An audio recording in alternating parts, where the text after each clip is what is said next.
Shoutout sa mga kahugot nating nagpakasal na utak ang ginamit at hindi puso. Masaya pa ba? Kayo pa ba? Natanong ko ito sapagkat itong si Brog ay napipintong makasal na yes ang utak pero no ang puso. Sa huli ng kanyang kwento ay tinatanong niya kung itutuloy ka ba o itutuloy ko ba o hindi. Pakinggang mabuti mga kahugot ang kanyang kwento at sana'y huwag ipagdamot ang inyong mga opinyon sa comment section. Narito ang kwentong hatid ng DKB, Dear Kuya Bono ng Bono's Love Tube. Kahugot mo sa bawat kwento.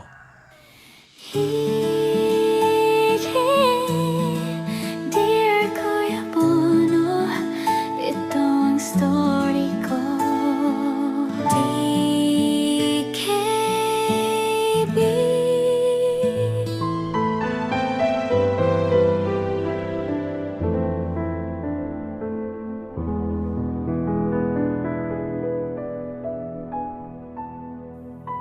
Dear Kuya Bono,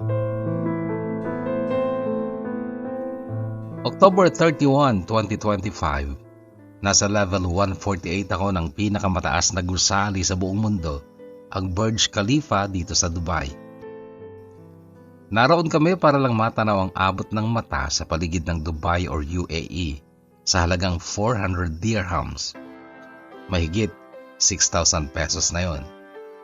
Makakabili na yon ng 500 hollow blocks na D5 dyan sa atin. Kaya naman, nungka na ako ang gagastos ng ganon para lang maakyat ang pamosong building na yan.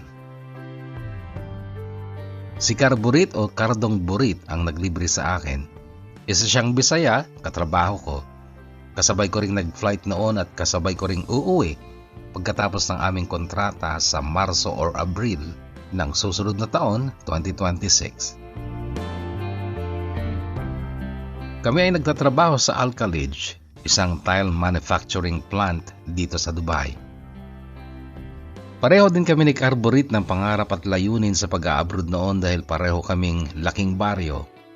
Pangarap namin kumita ng pera, maranasan ang buhay syudad sa ibang bansa, pero ako, nagsawa na sa ganitong buhay at nasasabik na akong bumalik sa dating simple and less stress na buhay.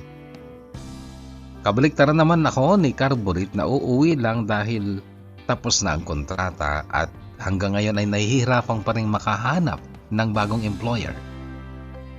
First time kasi niyang mag-abroad kaya yung mahigit 2 years na city life ay bitin sa kanya. Ako naman kasi nanggaling na dati ng Saudi Arabia bago nag-UAE. Pero aaminin ko na naramdaman ko lang ang bigla na lang pagkasawa sa pagiging OFW dahil sa isang babae sa amin sa Peñaranda, Nueva Ecija.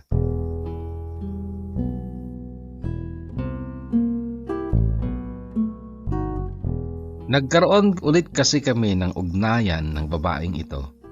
At ngayon ay magte-32 na siya at wala pang asawa at ako naman ay 30 anyos na at oo, hindi na rin pabata. Nagkahamunan kami na kami na lang ang mag-asawahan. Noon ko napagtanto na tama.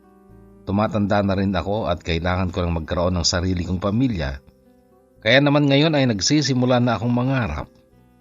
Yung mga napagdaanan ko nung bata ako, babaguhin ko sa aking mga magiging anak. Titiyakin kong hindi nila pagdadaanan ng mga napagdaanan ko. Yung mga pangarap o mga simpleng inaasam ko noong bata ako, tutuparin ko sa mga magiging anak ko. Kaya lang kung napansin nyo, sa mga magiging anak ako excited, hindi sa magiging ina nilang si Iting. Yung nakahamunan kong makakasal. Kumbaga, trip-trip lang sa akin pero mukhang seryoso siya. Seryoso pa rin. At seryoso din akong uuwi at pakasalan nga siya pero hindi ako excited sa idea na magiging mag-asawa kami.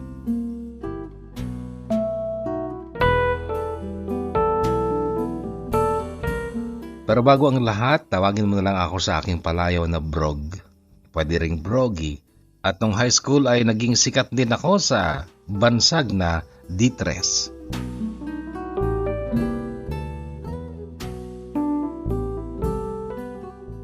Noong araw na yon na nasa nakakalulang level kami ng Burj Khalifa, hindi na ako nakadama ng pagkamangha sa tanawin. Matataas na gusali, maluluwang na kalsada, at ang napakaboring na tanawin ng disyerto sa di kalayuan sa labas ng Dubai. Wala nang dating sa akin, sa halip ay tila may hinahanap ako at inaasam na matanaw muli.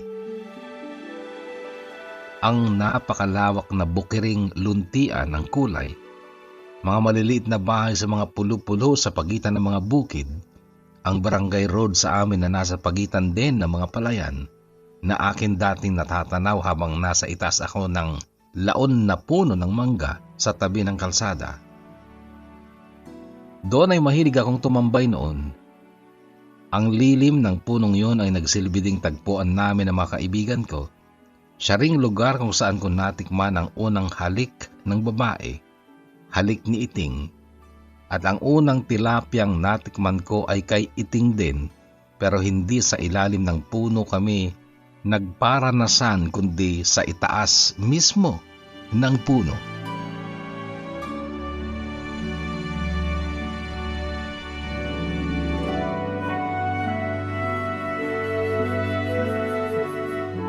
Marami pang masasayang alaala sa baryo na kaagad noong oras na yon na nasa itaas ako ng Burj Khalifa ay biglang kinasabikan ko. May natanaw akong eroplano sa ere nung sandaling yon na nasa itaas pa kami ng Burj Khalifa. Sa isip ko noon, sana nakasakay na ako sa eroplanong yon at pauwi na ako sa aming probinsya. Sa mga taga-baryo na nagtagal sa Middle East, siguro relate kayo sa pananabik na mabalik sa inyong lugar. Hindi lang dahil sa tanawin kundi dahil sa ihip at amoy ng hangin. Ganon din ang tahimik na paligid, yung huni ng mga ibon, walang ingay ng mga sasakyan, lalo na sa gabi na mapapansin mo talaga kung mabituin ang kalangitan o kung bilog ang buwan. Sa malalaking syudad, madalang mong mapansin ang mga ito. Talagang napupuno na ng pananabik ang puso ko para makauwi. Tinanggihan ko na ang alok na recontract, bagay na kinainggitan ni Carburit. Kasalanan niya, hindi niya pinagbuti ang trabaho niya kaya hindi na siya inalok ng bagong kontrata. Hindi rin naman ako nagpakasubsob sa trabaho. Likas lang sa akin ang karunungang tumanaw sa utang na loob sa kumpanya kaya ginawa ko lang ang tama. Yun pala, yung tama lang para sa akin ay sobrang okay na sa kanila. Gayon pa man ay tinanggihan ko na ang kontrata at sinabi kong uuwi na ako sa Pinas para mag-asawa. Hindi sila makapaniwala dahil wala daw sa itsura ko ang excited sa pag-aasawa. Hindi nga daw nila ako narinig na nagkwento man lang tungkol sa mapapangasawa ko na siya namang totoo. Si Inda, babaeng Indiana na naging close ko, tinanong ako kung nagkabalikan daw kami ni April. Akala niya si April ang mapapangasawa ko. Sinabi kong hindi at ang sagot niya, "Very good, you deserve someone better than that girl." Napangiti na lang ako kasi si Iting, kumpara kay April ay malayong mas maganda si April. Mas okay ang personalidad, titulado, office worker, marunong magdala ng saktong forma. Kaya medyo nasad lang ako na nasabi yun ni Inda samantalang hindi naman niya kilala si Iting.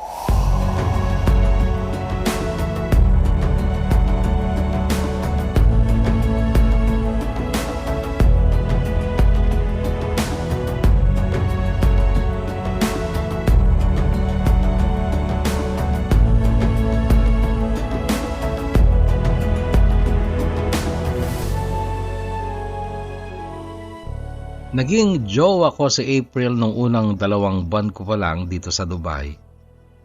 Same company kami, ka-office mate siya ni Inda kaya magkakilala sila. Pero hindi sila magkaibigan.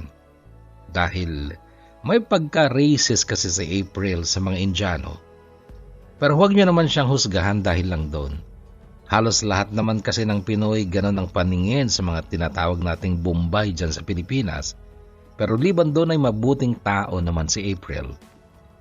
Nagkataon lang na hindi talaga ako ang gusto niyang makasama habang buhay kaya noong magkabalikan sila ng ex niya ay nabasura lang ang 9 months naming relasyon dito sa Dubai. Kasabay din yon ng paglipat niya ng trabaho dahil hindi niya gusto ang location ng trabaho namin.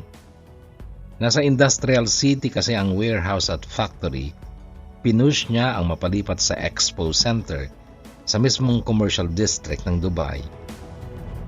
Yun ang totoo, nalipat lang siya at hindi siya umiwas sa akin dahil lang sa break na kami. Warehouse man ako dito na nakatoka sa inventory. Si Carburet naman ay loader na pinakamabagal. Hindi siya nakakasabay sa mga Indiano at Pakistani kahit na malaking tao din naman si Carburet. Bago ako nakapag-abroad for the first time sa Saudi ay matagal akong nagtrabaho sa Tile Center sa Cabanatuan City, Nueva Ecija. Doon din ako nagtapos ng industrial education na kahihirap i-apply kaya kung ano-anong trabaho ang pinasukan ko nung mag-graduate ako. Hindi ako matalino, Kuya Bono. May mga nagsasabing gwapa ako, pero ako hindi masyadong kumbinsido at ako'y galing sa mahirap at incomplete na pamilya. Pero ang tungkol sa aking pamilya ay iwasan kong matalakay dahil marami kang taga-subaybay dito sa aming lugar at baka may ilan sa kanila na masagasaan at masaktan at ako'y baka matalakan o mapabarangay lang. Pero para hindi naman kayo makulangan ay ibubuod ko na lang. Medyo playboy ang aking tatay, nambabae. Natural na galit si nanay at sila'y naghiwalay. Naiwan ako sa aking tatay dahil si nanay ay nagtungo sa tiyuhin niya sa Maynila kasama ang 2 kapatid ko, bunso at panganay ang binitbit ni nanay. Ako'y naiwan sa tatay at nagsama-sama kami ng kanyang babae sa aming maliit na bahay na matagal nang isinumpa ni nanay. Halos dampa lang kasi ang aming bahay. Iisa lang ang kwarto pero maluwang. At doon na kami lahat natutulog. Ang sahig noon ay kawayan. Ang dingding ay sawali noong una pero yung mga nabakbak ay pinalitan ng plywood. Ang bubong ay yero naman pero sandamakmak na ang tulo kapag umuulan. Puot na puot si nanay dahil si tatay ay hindi lamang farmer kundi karpentero din. Ngunit yun nga, ang aming bahay ay hindi man lang niya maayos. Malinaw kong narinig ang salita ni nanay noong nakaimpake na sila at naghihintay na lang ng sundo pa Maynila. Sa wakas, malalayasan ko na rin ang demonyong bahay na ito.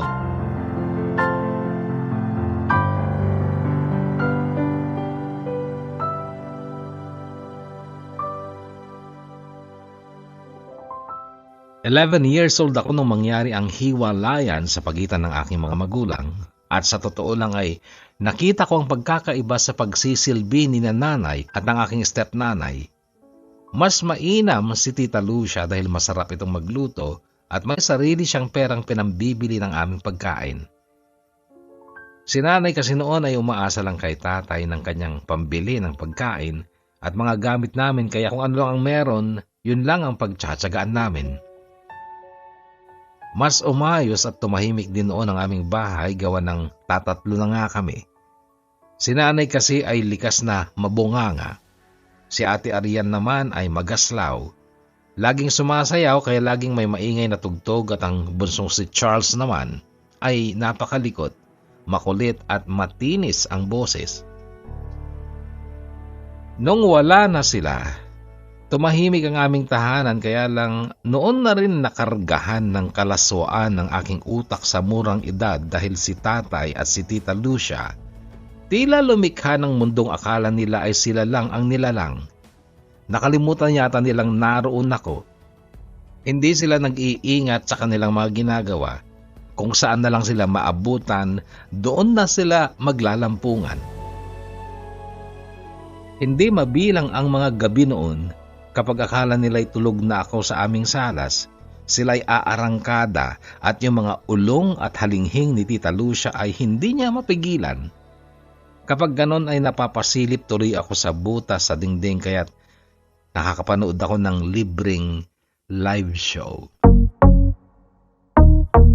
Yung tipong pang-psycho films noon, tipong Gardo Versosa at Rita Avila. Nakaka-awkward lang noon na ang aking tatay ay si Gardo Versosa. Pero nung una lang yon, nung magtagal ay nasanay na ako na napapanood ang aking ama at ang kanyang babae na tila mga aktor sa pelikulang bomba.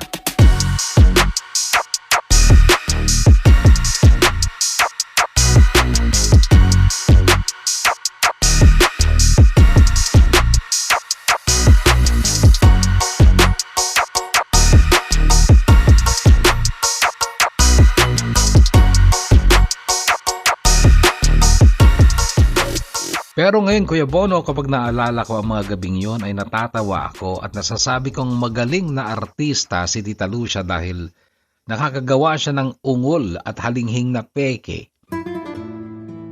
Kasi alam mo, Kuya Bono, jutay lang si tatay at si Tita Lucia ay dati naman ng may ka-live-in. Pero yun nga, kung makaungol, akala mo pinasukan ng 18, 4 lang naman yun, baka nga 3 pa kasi 3 lang din ako. Sa lahat talaga ng katangian ng tatay ko na pwede kong mamana, yun pang alagang munti niya ang namana ko. Kaya sa 3 babaeng nakatalik ko na, kahit yung una, wala akong narinig na ungol o halinghing kasi totoo sila.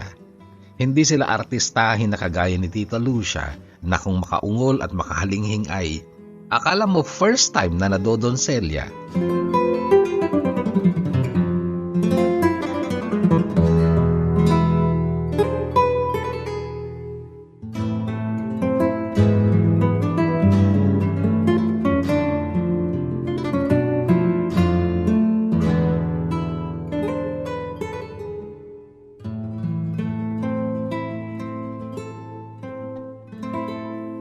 Speaking of unang babaeng nakatalik ko, yun si Iting.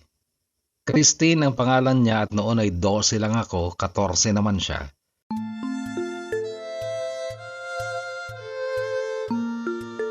Oo, masyadong maaga ang 12 para makatikim ng tilapia pero masyado akong na-curious talaga kung paano yun ginagawa sa aktwal. At kung ano ang pakiramdam dahil nga nakikita ko ang mukha ni tatay kapag siya ay nakapatong kay Tita Lucia.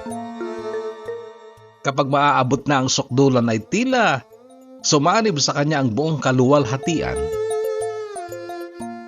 Para bang wala nang hihigit pa sa kanyang pinaka magandang pangyayari sa buhay niya kundi ang bimbangan nila ni Tita Lucia.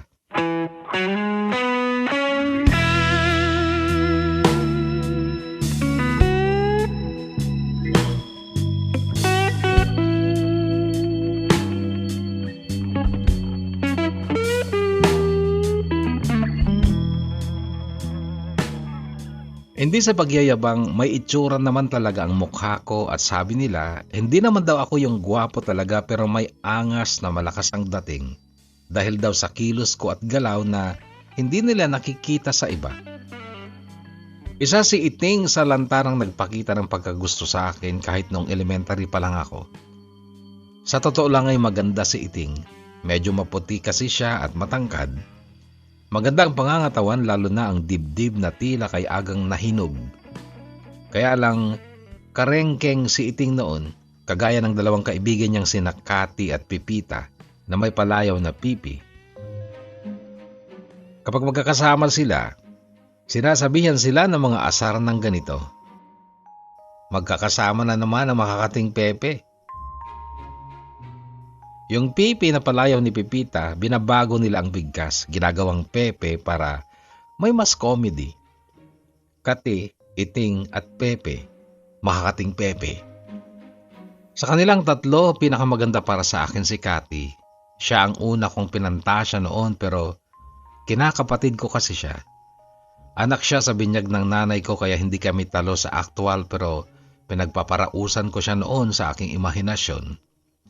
At isang araw nga habang ako'y naghihintay ng mabibiktima sa itaas ng punong mangga, Mga kaibigan kong sina Dong at Brian ang pinuntirya ko noon kasi itinakbo ko ang tsinelas ni Brian at alam kong susundan niya ako sa bahay at tiyak dadaan sila sa may mangga dahil shortcut yon papunta sa bahay kapag galing sa bahay nila. Inabangan ko sila sa itaas ng puno. Nakapitas na ako ng ilang bunga noon na siya kong ibabato sa kanila kaso si Iting ang dumaan at umihi. At umihi sa tabi ng puno. Naka-short lang siya ng maiksi noon at hapit ang pang-itaas kaya't nung tapos na siyang umihi at itinaas ang short niya ay natanaw ko talaga at hindi ko napigilang magsalita. Iting, may bulbul ka na? Nagulat siya sabay tingala. Anong ginagawa mo dyan? Nagulat ako sa'yo, gago ka. May bulbul ka na? Oo, bakit? Baba ka kasi, papakita ko sa'yo. Ikaw na lang umakyat dito. Dalhin mo tsinelas mo para hindi malaman ng mga dadaan na nandito tayo. Sinunod niya ako, Kuya Bono. Magkaharap kami sa malaking sanga. Mayabong ang dahon ng puno na yon kahit hindi talaga kami makikita sa itaas. Ipinakita nga sa akin ni Iting ang balahibong pusang buhok niya doon pero bigla kong hinila pababa ang short niya at kaya't nakita ko rin ang kanya. Akala ko magagalit siya sa akin pero ang sabi niya, "Halikan mo ako, Brog." Ay, ayoko. Sagot ko pero ang ginawa niya ay ibinaba niya ang short ko. Pinigilan ko ang kamay niya pero malakas siya kasi that time ay mas matangkat sa akin si Iting. At kung makikipagpalakasan ako sa kanya ay baka mahulog ako kaya hinayaan ko na lang na makita niya ang noon ay nagagalit ko na ring Little Juan. Ay, ang cute. Sabi niya nung makita niya ang aking sandata. Mabilis kong itinaas ang short at brief ko pero ang sabi niya, "Brog, try mo ipasok yan dito. Siguro hindi naman masakit kasi ang liit lang pala niyan." Ang bilis ng kabog ng dibdib ko noon. Agad plumastar sa alaala ko sina tatay at tita Lucia kaya ang sabi ko, "Punta tayo sa bahay namin, Iting. Doon natin gawin yan." Ayoko, Brog. Baka may makakita sa atin doon. Dito na lang tayo. Sige na. Ilabas mo na yung patitik mo.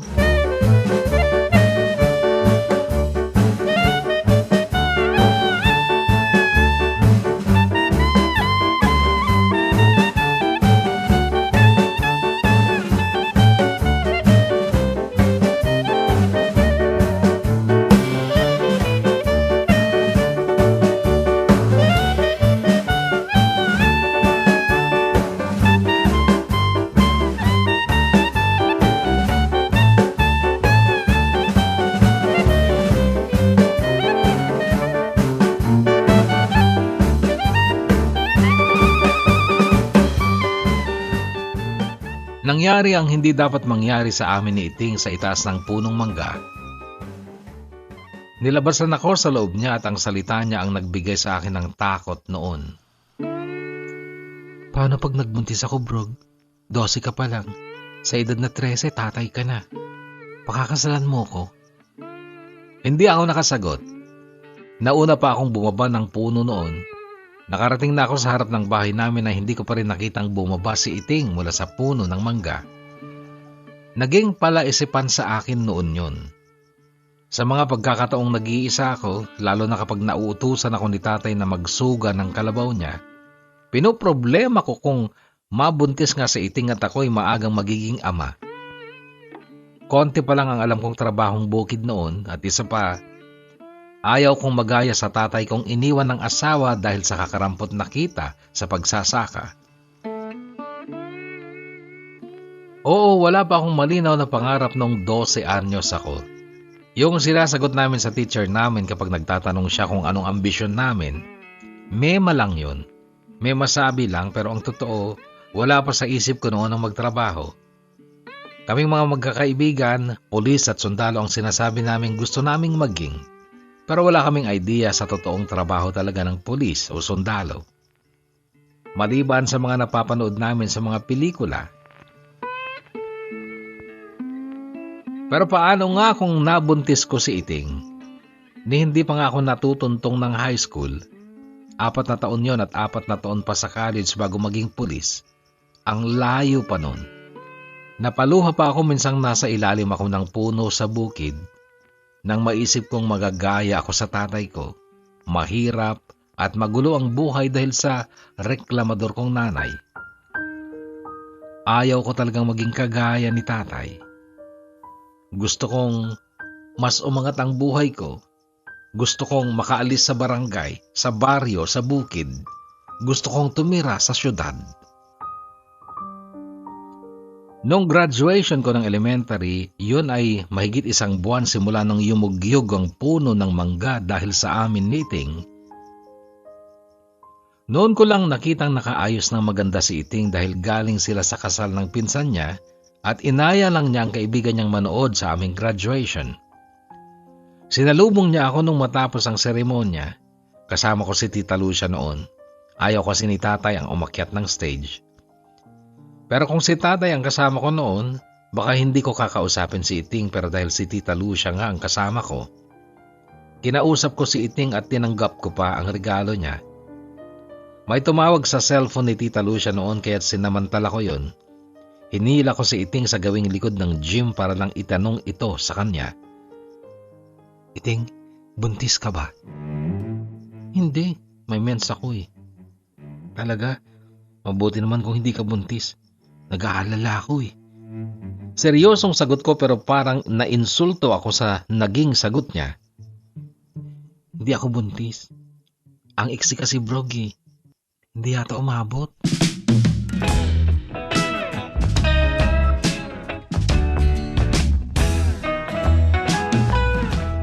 Naging kantyaw para sa akin ang sinabing yun ni Iting. Hindi daw umabot dahil maiksi. Dahil doon ay pinaniwalaan ko ang sinasabi ng mga binatang kilala ko na dapat panay-panayin ang pagja-jackstone para lumaki. At muli kong nagoyo si Iting na ulitin namin ang ginawa namin. Ang sabi ko pa sa kanya, siguro kaya hindi ka nabuntis ay dahil nakatayo tayo noon at nasa itaas tayo ng puno. Hindi naman kasi tayo unggo para mag-sex sa puno. Dapat sa kwarto tayo, Iting, sa ibabaw ng papag. Bakit bro? Gusto mo ba talaga ako magbuntis?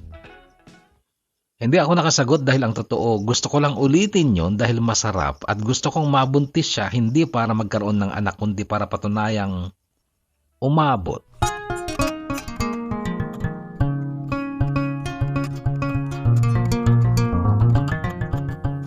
Tatlong beses pang may nangyari sa amin ni Iting at sa bawat pagkakataong magkakasolohan kami ay parang siya ang gumagawa ng paraan para magkasama kami. Parang alam niya lagi kong nasan ako sa mga araw na walang pasok sa school. May time noon na naatasan ako ni tatay na magpilapil sa bukid. Biglang dumating si Iting na may dala pang merienda at tinulungan pa niya ako sa gawain ko.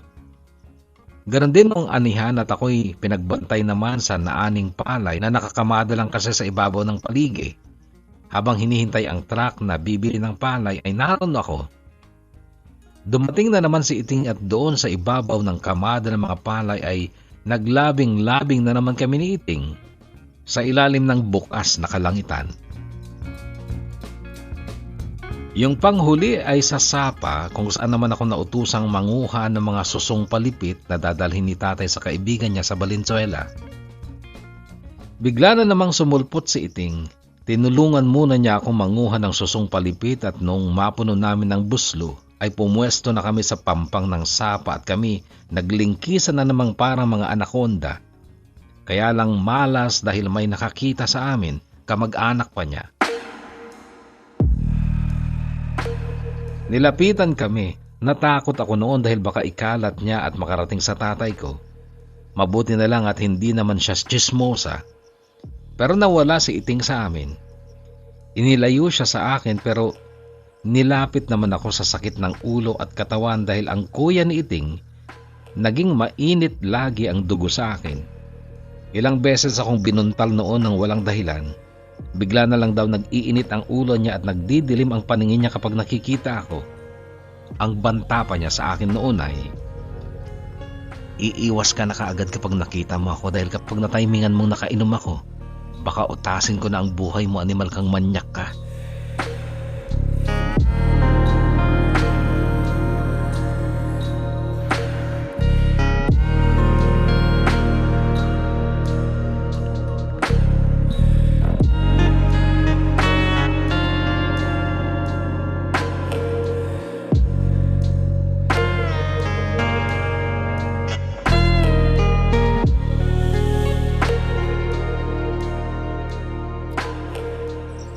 Ako naman si gago noon, nasabihan ng manyak ay tinutuo ko pa.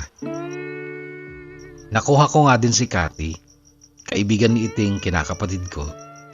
Si Cathy na dating pinakamaganda sa kanilang tatlo pero nung lubusang magdalaga ay pumangit dahil sa dami ng tagihawat na tumubo sa mukha.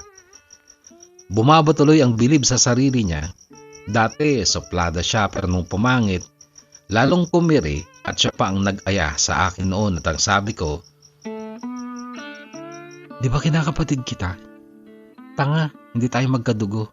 Gusto ko lang ding matikman ang pinatikim mo kay Iting kaya siya nabaliw sa'yo." Nabaliw? Bakit nabaliw ba yun? Mahal na mahal ka ni Iting, Brog. Wala siyang bukang bigbig noon kundi ang pangalan mo. Totoo ba? Nasaan na siya ngayon? Ewan ko. Nakakaloka ang nanay niya. Minsan sinabi niya nasa Maynila si Iting, minsan naman nasa Baguio at nitong huli nasa Visayas daw. Kumusta na kaya si Iting, Cathy? Paki ka doon. Ako ang kumustahin mo, Brog, dahil atat din ako matikman ng sandata mo. Hindi ko nga pinalagpas si Cathy. That time ay second year high school na ako at medyo lumaki na si Juan pero tinawanan pa rin ni Cathy dahil kinumpara ito sa sandata ni Miko at Arjan na naging mga jowa niya. Kagaya ni Iting ay mas matanda din sa akin ng 2 taon, si Cathy. Kaya nung 14 ako ay 16 na siya. Noon na ako, Kuya Bono, nakakadama ng insecurity dahil sa liit ng alaga ko. Habang nagbibinata ako, alam kong gumagandang lalaki pa ako pero hindi na ako nagtangkang maging mapusok sa babae dahil ayokong malaman nila ang sekreto ko. Nagkaroon ako ng ilang girlfriends pa pero nagkunwari akong marespeto at hanggang iyakap at halik lang ako. Maliban sa mga babae, marami ding baklang nagtangka. May doktor pa nga nung 4th year high school na ako. Kaibigan siya ng baklang advisor namin. Inalok ako ng malaking halaga ng pera at motor. Pero hindi ko pinatos ang doktor na yon. Sa halip ay sinugatan ko ang ego niya sa pagsasabing, "Hindi po lahat ng lalaki kaya magpakadumi para sa pera nyo. Professional po kayo.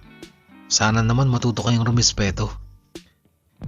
Pero sabi ko lang yun dahil ang totoo, ayoko lang malait, mapagtawanan, o masukat ng pagkalalaki kung alam kong hindi hahaba sa 3 pulgada.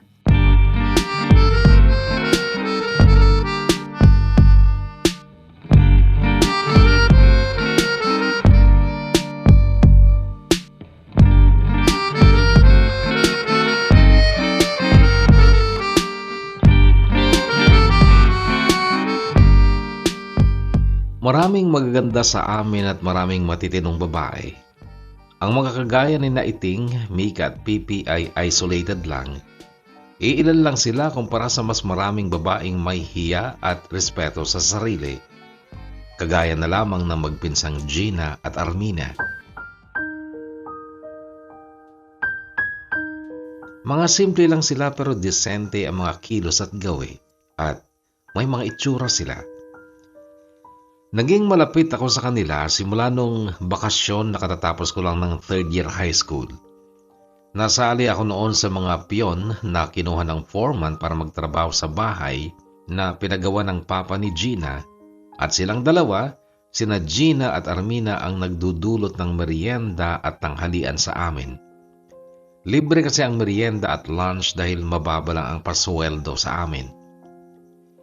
Noong bakasyong yun ay doon ako nagtrabaho sa construction at paglaon ay umusbong na ng tuluyan ng lihim kong pag-ibig para kay Armina. Ang maganda, naging close din siya sa akin dahil mabait naman daw ako. Silang magpinsan ay mga tipo ng babaeng hindi mo makakaringgan ng malalaswang salita kaya alam kong hindi ko kailanman maririnig kay Armina ang mga narinig ko kina Iting at Cathy tungkol sa alaga ko. Kay Armina, naniniwala ako na hindi magiging kaso sa kanya ang sukat ng pagkalalaki ko at mamahalin niya ako sa kung ano ako at hindi dahil sa 3 pulgada ko. Niligawan ko nga si Armina. Alam pa ng tito niya, papa ni Gina na siyang may-ari ng bahay na ginagawa namin noon, Naging okay lang sa akin ang tuksuhan sa trabaho. Tinutokso kami ni Armina at okay lang din naman kay Armina. Noong birthday ni Tito Jerry, papa ni Gina, araw ng Sabado noon, araw din ng sweldo namin, alas 3 ng hapon ay may pumuradang multicab sa tapat ng ginagawa naming bahay. Lately, madalas kong makita ang multicab na yon sa aming barangay, kadalasan sa umaga at hapon. May nakasulat na catering service sa gilid ng multicab kaya nahulaan kong pagkain ang i-deliver dahil birthday nga ng papa ni Gina. Pero nagulat ako nung mapagsino ko ang isa sa dalawang lalaking bumaba at nagsimulang magbaba ng mga pagkain nakalagay sa malalaking sisidlan. Hindi pala dalawang lalaki kundi babae yung isa. Napagkamalan ko lang lalaki dahil maiksi ang buhok, nakasombrero at nakajacket, at ang galawan naman ay panlalaki. Pero yun nga, babae pala siya at siya ay si Iting.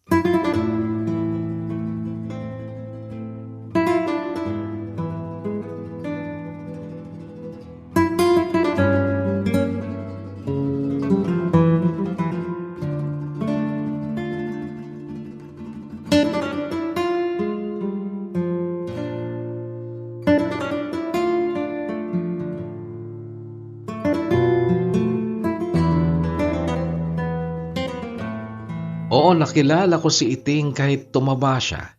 Maiksi ang buhok at kilos lalaki na. Dumaan pa nga sa harap ko. Nakatitig ako sa kanya at siya'y ngumitit, kumindat lang sa akin. Kasunod noon ay ang paglapit ni Dong sa akin at halos pabulong lang niyang nasabing, "Si Christine pala yun? Bakit tomboy na?" Hindi ko nasagot si Dong. Nakatingin ako noon kay Iting habang kausap ang mama ni Gina na pumipirma sa papel na inabot ni Iting. Ano kaya nangyari dyan? Narinig ko pang tanong ni Dong pero hindi ko pa rin pinansin dahil noon ay padaan na ulit si Iting at sa amin nakatingin. Nakangiti siya pero ako'y hindi ko matandaan kung ngumiti din ako. Tapos huminto siya sa harap namin ni Dong at sa akin ang sabi niya ay, "Brog, sama ka sa akin." "Saan?" "Kahit saan, kung saan masaya." Hindi ako nakasagot dahil sumabad si Dong. "Uy, Iting, anong nangyari sa'yo? Ba't tibo ka na?" "Mahabang kwento, Dong, pero paiksihin ko na lang. Wala kang pake." Matapang na sulyap ang iniwan niya kay Dong, ngunit matamis ng ngiti ang iniwan sa akin bago tumuloy sa minaneho niyang multicab. "Brog, di ba?" Pasimulang tanong ni Dong pero iniwan ko na siya dahil kanina pa kami nakatayo. Kailangan na naming bumalik sa trabaho. At habang abala ang katawan ko sa mga natitirang gawain ay busy naman ang isip ko sa pag-iisip kay Iting. Maganda pa rin naman siya pero nakapagtataka kung paano niya nabago ang kilos at galaw niya. Napaka-astig na. Kinagabihan ay nasa lumang bahay kami ni Tito Jerry. Marami kaming dumalo sa birthday niya pero naging memorable sa akin ang gabi na yon dahil tinawag ako ni Gina. Binulungan ako. "Kakausapin ka raw ni Armina. Halika, samahan kita sa likod. Nandun siya."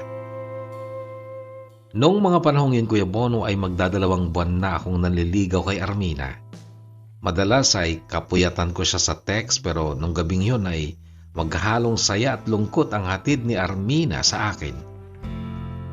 Ang malungkot ay uuwi na pala siya ng Vizcaya dahil matatapos na ang bakasyon at doon daw siya mag-aaral ng kolehiyo sa Bayumbong. Ang masaya naman ay ang pauna niyang tanong na, "Brog, kung sasagutin kita, makakaya mo bang maging loyal at honest sa akin kahit magkalayo tayo?" "Oo naman. Para sa isang babaeng kagaya mo, Armina, lahat kaya kong gawin." "Okay kung ganun, Brog. Sinasagot na kita." Muling buksan ang puso, magmahal muli, magtiwala. Aral ng nakaraay, magsilbing gabay. Lahat tayo'y dumanas ng pait at kabiguan,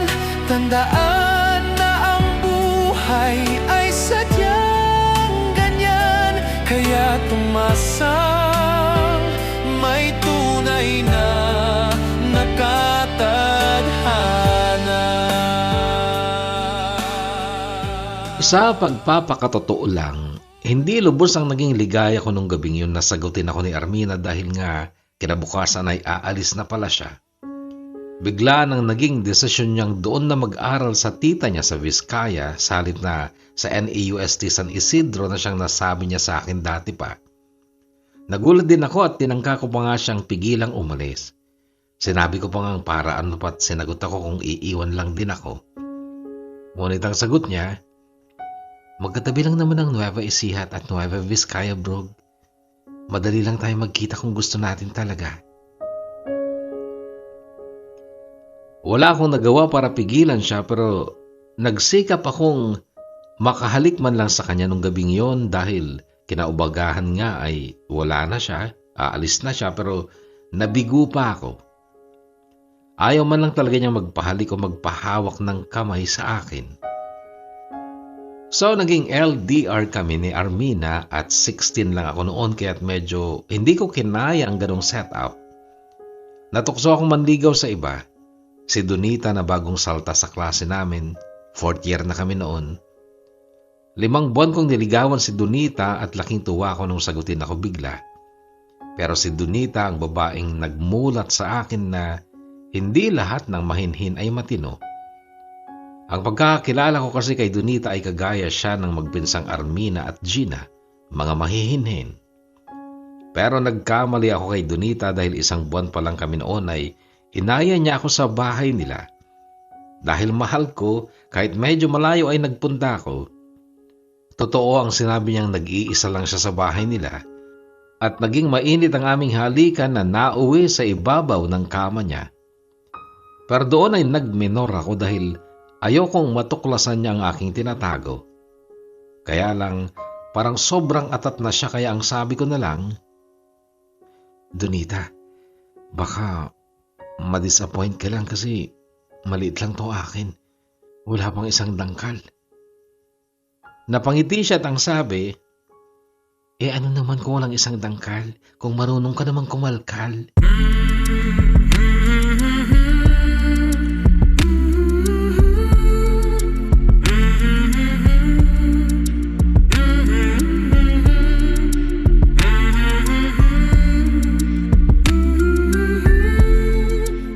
Sixteen ako noon, graduating sa high school. Hindi kami nagtagal ni Donita. Bulaklak lang ng dila niya yung sinabi niyang size does not matter. Pinagpalit niya ako sa D6 daw na si Marty nang hindi man lang kami umabot ng unang mansari. Ang karanasan kong masaklap kay Donita ay nagdagdag sa insecurity ko. Nagsisi ako kasi si Donita, ipinagkalat niyang distress lang ako. Noon ako Kuya Bono na bansagan ng distress. Pero wala akong magawa kundi magbingi-bingihan na lang. Magpanggap na hindi ako apektado sa pambubuli dahil kung papatol kasi ako sa mga nang-aasar, lalala lang. Hahaba lang ang issue pero yung akin, maiksi pa rin.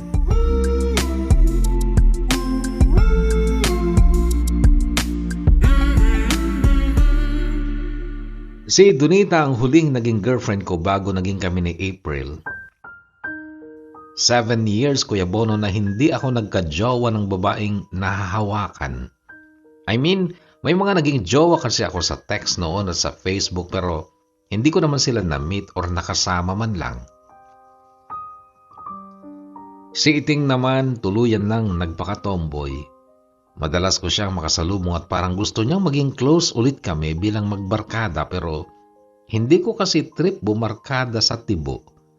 Madalas kapag nakikita niya ako ay hindi niya nakakaligta ang sambitin ng mga salitang, Brog, sama ka sa akin. Ako naman, sasagot lang ng, sige Iting, next time.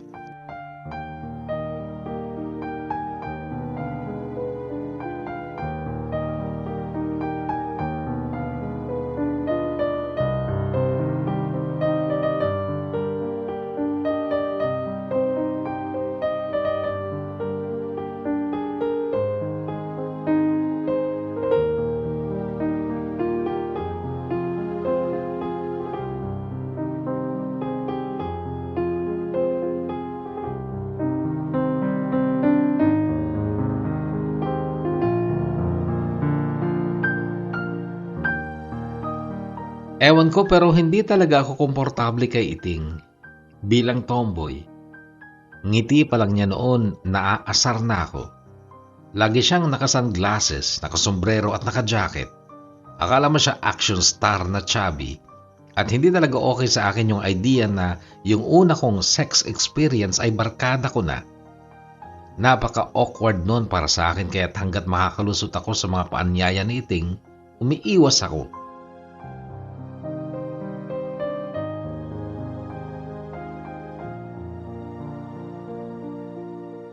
Noong una, marami akong naririnig sa mga kabarangay namin na mga alingas-ngas at panghuhusga kay Iting dahil noon nga nagdadalaga pa lang siya ay hindi naging lihim ang pagiging makiri niya nila na mga kaibigan niyang sina Cathy at Pipi. Tapos noong mahuli kami ng tiyahin niya sa sapa sa aktong gumagawa ng kababalaghan ay bigla siyang inilayo ng mga magulang niya. Matagal siyang nawala at nung magbalik, tomboy na. Kaya nga, naging paksa siya ng mga usapan noon. Pero nung una lang yon dahil paglaon, nagsawa na rin ang mga tao at tila siya'y natanggap na rin sa bagong pagkatao niya.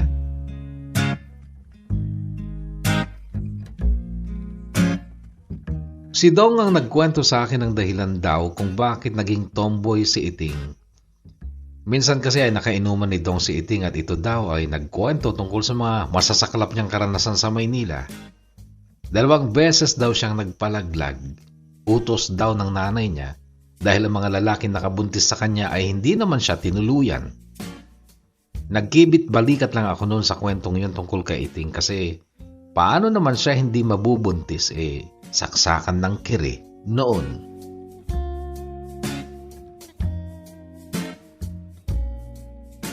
Nakaramdam pa nga ako ng panghihinayang noon dahil ganong klaseng babae ang una kong naging karanasan sa sex.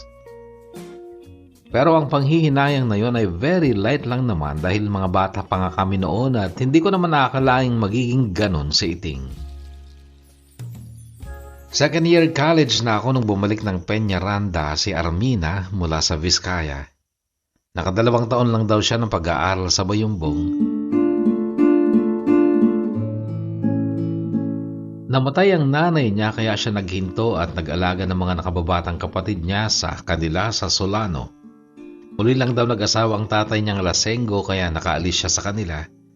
Mabait daw kasi ang stepmother niya. Bumalik siya ng Peñaranda upang maipagpatuloy ang kanyang pag-aaral. Pinag-aral nga siya ni Tito Jerry, papa ni Gina at ako noon ay alangan sa paglapit kay Armina dahil nga may kasalanan ako sa kanya. Pumatol ako sa iba at ako ang naunang nanlamig kaya kahit walang formal breakup ay nagkalimutan na lang kami. Kinapalan ko lang ang mukha ko sa paglapit sa kanya. Iba na ang number niya noon kaya kinailangan ko talagang tumiming para makausap siya at nakuha ko ulit ang number niya. Binigay naman niya pero halata ang pagdadalawang isip niya noon.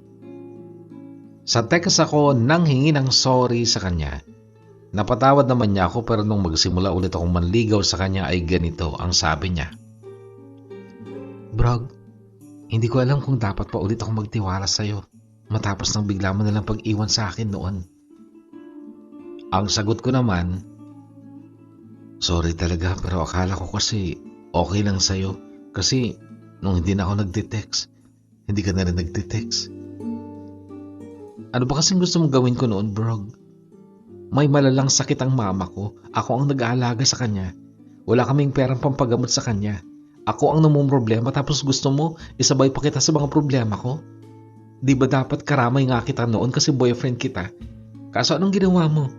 Bigla ka na lang nanlamig. Hahabulin pa ba kita? Poproblemahin pa ba kita? Sorry talaga. Sige, kasalanan ko na pero baka naman pwede mo pa akong bigyan ulit ng chance. Matagal naman na yun, bro. Naka-move on na rin ako kahit papano sa pagkawala ng mama ko at ito, nagsisimulan na ulit ako. Inaamin ko may feelings pa ako sa'yo pero hindi pa talaga ako makakapag-desisyon ngayon kung handa na akong papasukin ulit kita sa buhay ko. Okay lang, Armina. Maghihintay ako at patutunayan ko sa'yo ngayon na hindi na ako magkakamali. Hindi na ako magpapabaya sa'yo. Pangako ko yan. Napapaluha ako nung i-text ko yun kay Armina dahil talagang nanumbalik ang pag-ibig ko sa kanya at handa talaga akong magmakaawa para lang bigyan niya ng isa pang pagkakataon. Ang naging reply niya ay inaasahan ko na pero hindi ako nawalan ng pag-asa. Ang reply niya, ewan ko bro, mahirap na kasi magtiwala.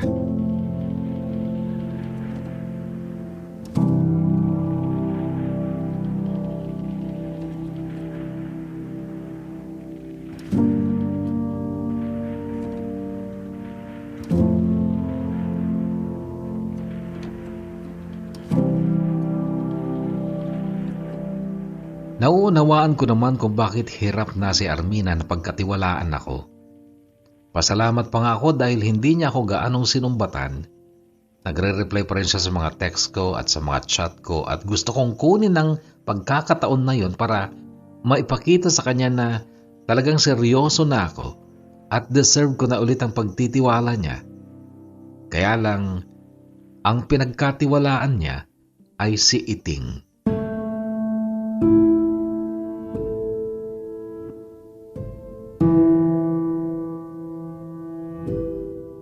Noong magsimula ng pasukan, kinontrata niya si Iting na maghatid sundo sa kanya sa school niya sa NAUST San Isidro, isang bayang katabi lang din halos ng Peñaranda. Hindi na nagtatrabaho si Iting sa catering noon. Namamasada siya ng tricycle ng tito niya kung saan siya nakikitira. Nagbukas din siya ng tindahan ng bigas, feeds at uling sa tabi lang ng bahay ng tito niya. Kinutuban ako ng masama nung malaman kong si Iting ang naghahatid sundo kay Armina. Kutob at selos yun. Pinagtawanan pa ako ni Armina nung maging makulit ako tungkol sa pagsaservice ni Iting sa kanya. Ang tanong niya, pinagseselosan mo pa yata si Iting? Oo. Walang kagatol-gatol kong sagot. Ang reply niya ay ha ha ha. Pero 2 buwan lang ang lumipas, yung ha-ha-ha niya naging hu-hu-hu na. Iyak na siya dahil pinagsamantalahan daw siya ni Iting.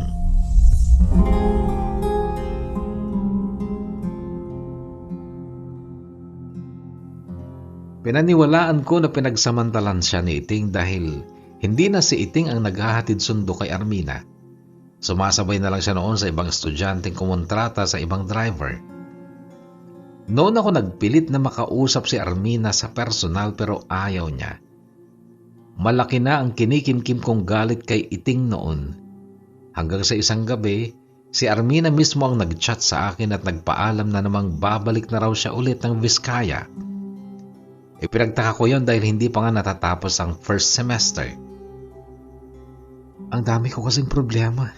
Tapos nai-stress ako sa mga tao dito. Baka mabaliw na lang akong bigla. Ganito ang nabasa kong chat niya. Agad akong naawa. Gusto kong umuwi noon ng Peñaranda. Nasa Kabanatuan kasi ako that time. Nag-aaral din sa Sumakab Campus. Graduating na ako noon. Nag-aaral habang nagtatrabaho sa Tile Center. Hindi pa nga tayo nagkakabalikan. Iiwanan mo na naman ako. Ngunit ang sagot niya, Brog, ang daming babae dyan sa Kabanatuan. Tumingin ka na lang ng iba. Huwag na ako dahil sarili ko nga parang hindi ko na kayang mahalin. Kaya mas lalong hindi ko kayang magmahal ng iba. Hindi mo ako kailangang mahalin, Armina. Ako, magmamahal sa'yo lalo na ngayon nasa ganyang sitwasyon ka. Huwag na bro. Kalimutan mo na lang ako. Pasensya ka na. Bye.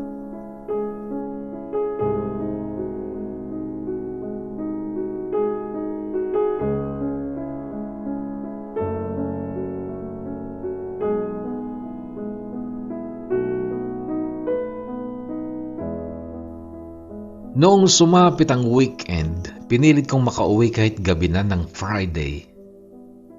Wala nga lang akong nasakyan mula highway papasok sa aming barangay kaya naglakad ako. Nung nasa baryo na ako, naharang ako ng ilang kaibigan ko sa hulo. Napilit nila akong uminom. May amats ako nung ihatid ako ng kaibigan kong may motor.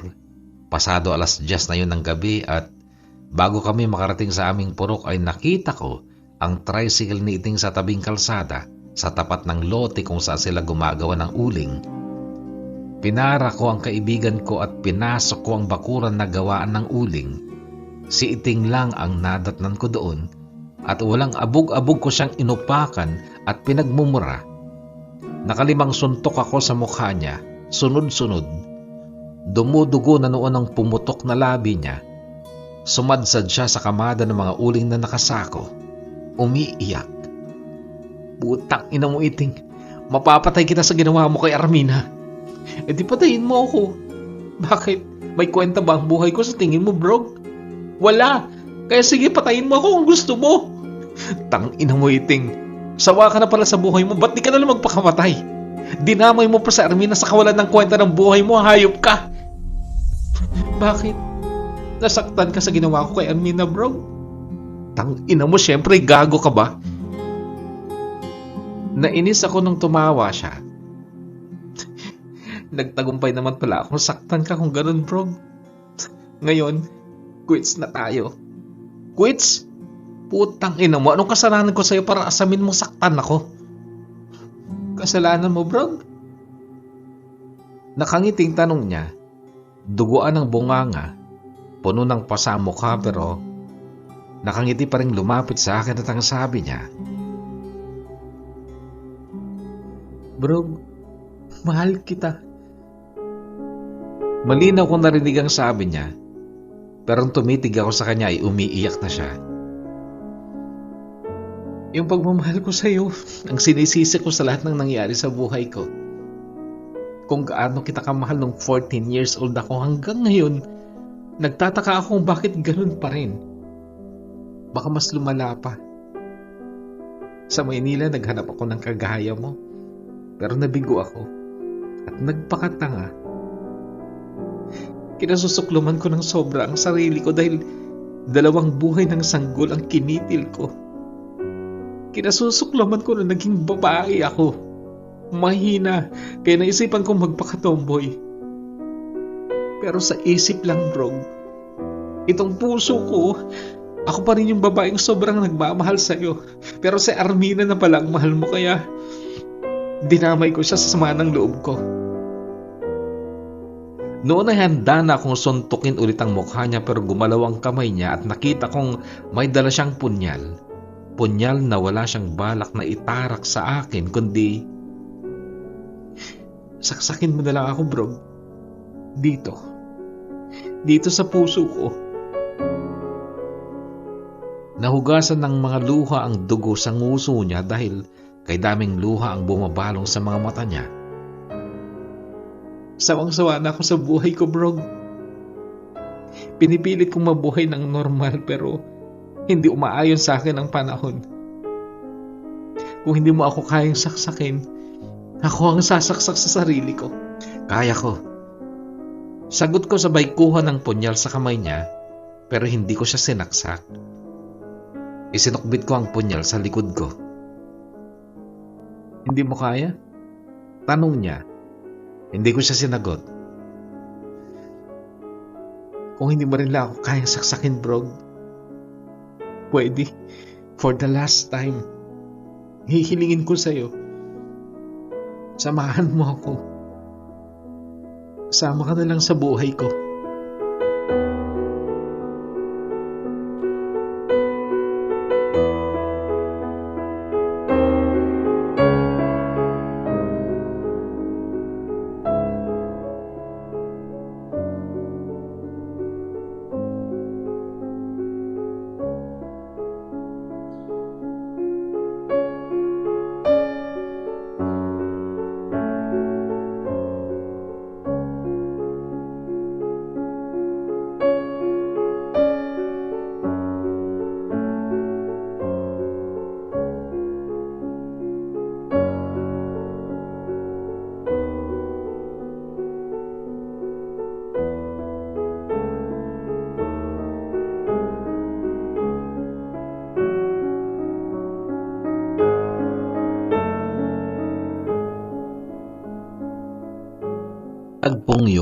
ay 5 taon na ang nakararaan. Pagka-graduate ko, nabigo akong makahanap ng trabaho na angkop sa tinapos kong kurso. Kaya nagtrabaho na lang ulit ako sa tile center sa Cabanatuan. 2 taon ako sa tile center at nagka-girlfriend din ako pero walang intimacy na namagitan sa amin. Hanggang sa naisipan kong mag-abroad sa Saudi noong 23 na ako dahil that time ay sobrang close na kami. Nang bunsong kapatid kong si Charles na natuluyang maging binabae pero napakatalino at mataas ang pangarap. Sa Maynila pa rin sila nakatira sa pangalawang asawa ni nanay na isang mahirap lang din pero napakabait naman. Nakiusap sa akin si Charles na tulungan ko sila ni nanay na matupad ang pangarap niyang maging doktor kaya nag-abroad ako. May anak na rin sina tatay at tita Lucia na syempre sobrang close ko din at gusto ko rin na lumaki siyang hindi hirap sa buhay kaya nagdesisyon akong umabroad para nga kahit papaano ay makatulong. Noong nasa Saudi na ako, nagka-girlfriend ako ng nasa Pinas pero pag uwi ko after ng kontrata ko ay ayaw namang makipag-meet sa akin. Iniisip ko na baka nahihiya siyang makipagkita sa akin dahil maraming namagitan sa amin online. Alam niya na siguro kung anong ibig kong sabihin. Nakita ko ang buong katawan niya sa video call. Nagtatalik kami online. Pero hindi ko pinapakita yung akin kasi ayaw akong mapagtawanan. Kaya naman nung umuwi ako, kahit na anong pilit kong makipagkita siya sa akin ay ang dami niyang dahilan. At nung makulitan sa akin, blinak pa ako. After Saudi ay nag-apply naman ako for UAE. At sa Dubai, doon ko naging girlfriend si April at nakwento ko na sa unang bahagi nitong kwento ko ang dahilan kung bakit kami naghiwalay ni April. Then nakita ko nang hindi sinasadya si Iting sa isang post ng kaibigan ko sa Facebook. Inad ko siya at nagulat ako dahil mahaba na ang buhok niya at nagbibestida na siya sa ilang pictures niya. Yun pala ay nag-born again na siya. Masakit pa sa akin noon ang hiwalayan namin ni April at nakakalungkot naman talaga dito sa UAE lalo na kung homesick ka na kaya napagbalingan ko si Iting. Hindi maganda ang naging huling pagkikita namin ni Iting noon. Gusto niyang saksakin ko ang puso niya ng punyal niya.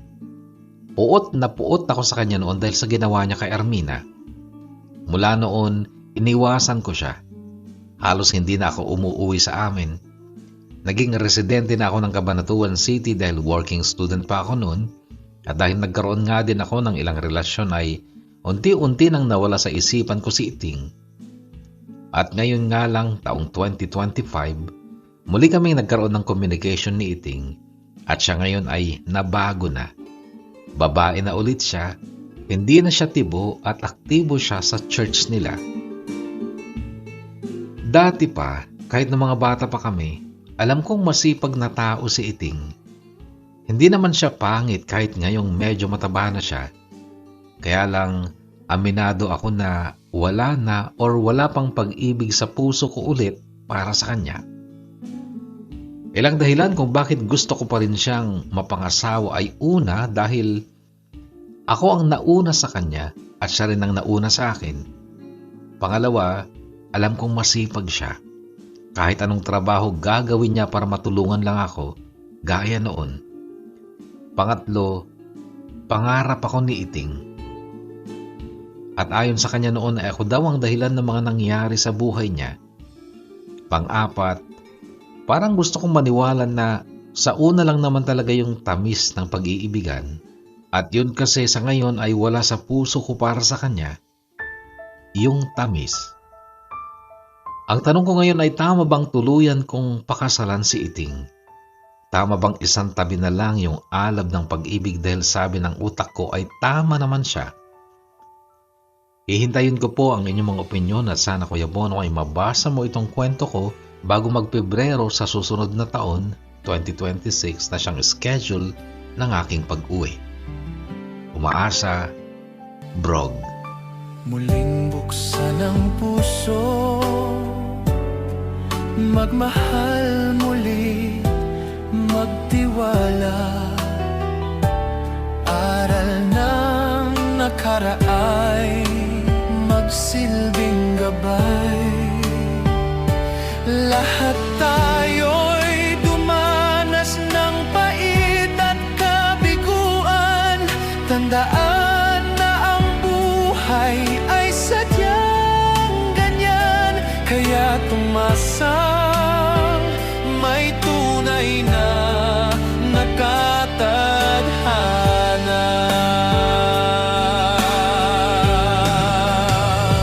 Kahugat, umasang darating ang tunay na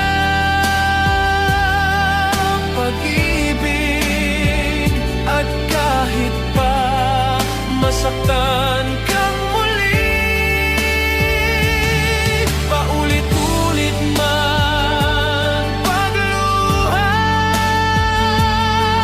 pag-asa'y huwag iwawaglit. Hugot mo'y isigaw, palayain at isatinig. Kalungkutan ay mayroong hangganan, pagdurusa ay may katapusan. Muli kang ngingiti, puso'y magdidiwang. Tadhana ng pag-ibig ay darating, sa'yo ay darating. Kahugat, umasang darating ang tunay na pag-ibig. At kahit pa masaktan kang muli, paulit-ulit man pagluha, pag-asa'y huwag iwawaglit. Hugot mo'y isigaw, palayain at isatinig.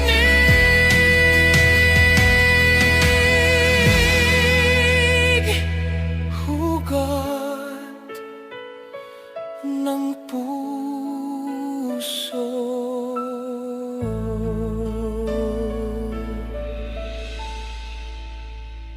Napapaisip tuloy ako kung anong age kaya, anong edad kaya ng tao mararating yung hindi na siya nasasaktan dahil hindi siya mahal ng taong minamahal niya. Kasi ako'y mahigit 50 na ay nasasaktan pa rin ako doon sa sitwasyon ni Iting. Oo nga, masakit pa rin eh. Naaawa pa rin ako eh. At nahahabag. Kaya lang, kayo, mga kahugot na nagmahal ng utak nagpakasal o nakisama sa isang tao na utak ang ginamit at hindi puso, natutunan nyo ba siyang mahalin sa paglipas ng mga panahon? Mahirap din kasing pilitin yung puso, hindi ba? At sigurado din naman na naranasan nyo rin yung magmahal ng hindi kayo mahal. At naranasan nyo rin yung may taong nagmamahal sa inyo nang hindi nyo mahal. Hindi ba? So mahirap kasing pilitin ang puso. Kaya lang ikaw ay 30 na, kahugot na brog at may pinagsamahan kayo. Okay, sabihin ko na, rektahan na tayo. Gusto ko na pakasalan mo siya. Yun ang aking opinion, no? Kasi napakinggan ko yung kwento nyo mula pa noon. Hindi ka na lang kasi conscious ngayon eh. Lately, lalo na nung nasa Pilipinas ka pa, nandito ka pa sa Pilipinas, hindi ka na conscious na sinusundan ka pa rin niya. Pero nung mga bata kayo, conscious ka, di ba? Nabanggit mo, kung nasaan ka pag araw na walang pasok, bigla na lang siyang sumusulpot. Kasi sinusundan ka talaga. Gusto ka talaga niyang makasama. Ha? Kaya't huling hiling niya sa'yo ay sana samahan mo siya. Parang masakit talaga, sa totoo lang. Okay? Kaya lang nung time na college ka and after college na nandito ka pa sa Pilipinas, hindi ka na aware na sinusundan ka pa niya. Kasi meron ng ibang gusto yung puso mo. Conscious ka na sa ibang tao, hindi na sa kanya. But I believe, up to this time, ikaw pa rin yung nasa puso niya. May tao talaga na ganun eh. Kahit lumipas sa maraming taon, yung taong minahal mo nung una ay mahal mo pa rin ngayon. At ang mga taong yan ay loyal talaga sa kanilang damdamin. Kaya I am directly and confidently saying na please go, pakasalan mo siya. At kapag nagkamali naman ako, edi sorry na lang. Okay, basta since tinatanong mo naman yung aming opinion, yun ang masasabi ko. Pakasalan mo siya. And maraming salamat for sharing your beautiful story, Brog. I've been there sa Peña Blanca, San Isidro, Jaén, yung mga yan, Gapan yata, and then Peñaranda, and then Gapan, San Isidro, di ba? Yan, magkakatabi yan. So, nai-imagine ko eh. Hindi ko lang alam kung nakapunta ako dun sa barangay ninyo. Kasi Kabanatuan naman ako before nagstay. Pero napupunta nga din ako sa San Isidro, Peñaranda, Gapan, Jaén na yan. Ang hindi ko yata napuntahan yung malapit na sa Pampanga. Ano ba pangalan nun? Yung mga Kapampangan ng karamihan ng mga tao. Well, anyway, again, kahugot na Brog, thank you for sharing your story. Nasanay ako sa screen nakatingin, hindi sa camera. At ilan sa ating mga shoutout, meron ba tayo? At nanguna si Sunny Season Agustin Jr. ng Cordon Isabela, shoutout to you. And Reden Fantillaga. Good evening, Kuya Bono. Happy New Year. Pa-shoutout from Isulan Sultan Kudarat. Pa-shoutout din sa anak ko si Leylay. Thank you. It's Reden Fantillaga. Shoutout to you dyan sa Sultan Kudarat. Lani Balinan, Ligutan Bakay. Shoutout to you and Happy New Year nga pala sa inyong lahat. Sally 18, pa-shoutout sa mga anak ko dyan sa Pinas, Kuya Bono. Si Samer at si Vegeta Ganado. Totoo? Sally, listening mo ako since nag-ibang bansa ako. Happy New Year, Kuya Bono. God bless you always. It's me, Sally from Lepanto, Quezon, Isabela. Salamat, Kuya. Salamat din, Sally. Daisy Almazan, shoutout sa aking asawa Romel Esmino Alejandro at sa aming dalawang anak Roda and Darin Dita Mambakag Tuaw po mula dito sa KSA. Salamat, Daisy. At ito naman mula kay Aldrin Monterosa. Happy New Year, Kuya Bono. Pa-shoutout po. Maraming salamat at may mapapakinggan na naman. God bless you to Aldrin.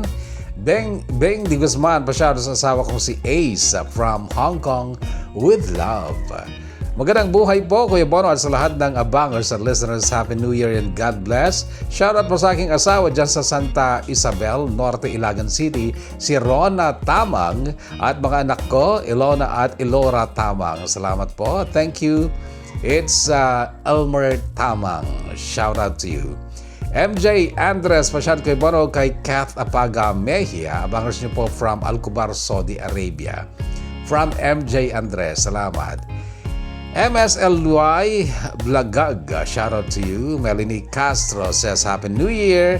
Always listening here in Montalban, Rizal from Dasun, Solana, Cagayan. Thank you, Melanie. Rose Caroline, Kuya, pa-shoutout naman po. Sunod-sunod ang upload nyo ngayon ha. Kaya di ako naboboring sa work habang nakikinig sa mga kwento nyo. Happy New Year also to you, Rose Caroline. And si Cyril Casada, can't wait, Kuya Bono. Ikaw lang nakakawala ng lungkot dito. Happy New Year, Kuya Bono. God bless you too. Cheryl Casada from Quezon Province. Thank you. Josie Flor Simangan, shout out to you. And si Edin Batang Mapile. First story for this year, 2026. More uploads. Maraming salamat, Edin. And Gurbak of Buwan Balwang. Hello, Kuya Bono. Yes, may abangan. Happy New Year. At Radcon Vidad Turingan, shout out to you. Josa Bilmoro Puno, pa-shout ko Bono from San Mateo, Isabela. Marcel Tamayo Vicera, Happy New Year. Thank you sa bagong story. Shout out kay Mirna Bingayan dito sa Central Hong Kong. Mga sawakan 2026 sen.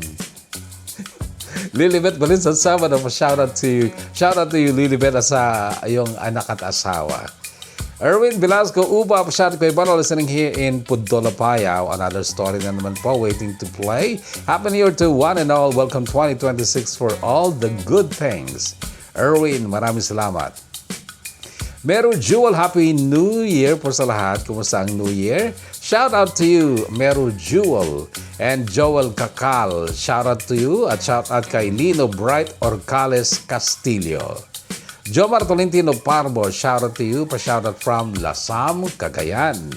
Christian Domingo says, pa-shout out kay Bono sa family ko dyan sa Bulacan at sa Quezon Isabela from Yongchon, South Korea, Agyaman. And J. Marie Molina Likigan, pa-shout out kay Bono family Likigan, Molina dyan sa Solana at sa mga anak ko. Thank you. It's J. Marie Molina Likigan. And RBO Iyang sa wakas at damandinggingen. RBO, maraming salamat. Chris Villanueva, Happy New Year. Pa-shoutout po, always listening here in Riyadh, Saudi Arabia. Moises Del Cruz, shoutout to you and Happy New Year. Jean Bib Sayod, Happy New Year po sa lahat. Shoutout Kuya Bono, God bless you to Jean. And Edeline Tiburcio, Happy New Year Kuya Bono, always listening po ako. Pa-shoutout sa family ko dyan sa Tuwaw, ingat kayo palagi. Salamat sa Edeline Tiburcio. Zarina May Sulien, shoutout sa family ko, family Sulien, pati na din sa mga anak ko Kuya Bono. Thank you Zarina. Edwin Henova Beria, Happy New Year Kuya Bono. Salamat sa bagong kwento, kaabang-abang na naman to. Yes, and please, huwag nyo sanang, o sana hindi nyo na ipagdamot, o huwag nyo sanang ipagdamot ang inyong mga opinyon.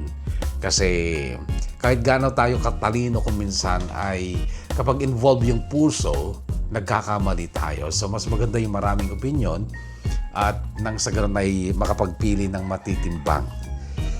Honey Lynn, Happy New Year kay Bono. Shoutout po sa family ko sa Common, Aritaw, Nueva Vizcaya. Walang pinapalagpas na story mo, kuya. Always listening here in Quebec, Canada. Happy New Year, Honey Lynn. And Butacan, Kabilan Basig, Maricel. Happy New Year's to you and to your family. Marivic Parungaw, shoutout to you. Banana Unique. Wow, meron na naman, abangan ko yun. Maraming salamat, Banana Unique. Bago kayata. Thank you and welcome to our channel. Please pa-follow din. Follow ba yun pag Facebook? Yeah, pa-follow po yung ating Facebook page para updated kayo tungkol sa mga kwento. And Tyron G, pa-shout ko yun from Nueva Vizcaya. Thank you, Tyron G. Rumbawa, Bunwen, Jackie, shout out to you. Crisologo N. Marquez, waiting here. Happy New Year. Paul Sherwin Ramones Ablao. Di ko napakinggan. Hi, busy. Ay hindi pa nga ito na nung time na mag-comment ka hindi pa na-upload. Anyway, maraming salamat muli sa lahat ng naglaan ng oras sa ating programa. Maraming salamat. Happy New Year. And again, thank you sa iyo, Brog, sa napakagandang kwento. So yun na. Final na talaga yung aking piece of advice sa iyo na pakasalan mo na si ano na ang pangalan? Nakalimutan ko na talaga. Ganun lang, ilang oras pa lang. Ay, ilang minuto pa lang nang mabanggit ko yung pangalan. Iting pala. Okay? Stay healthy, Hugot, stay safe, and may God bless us all.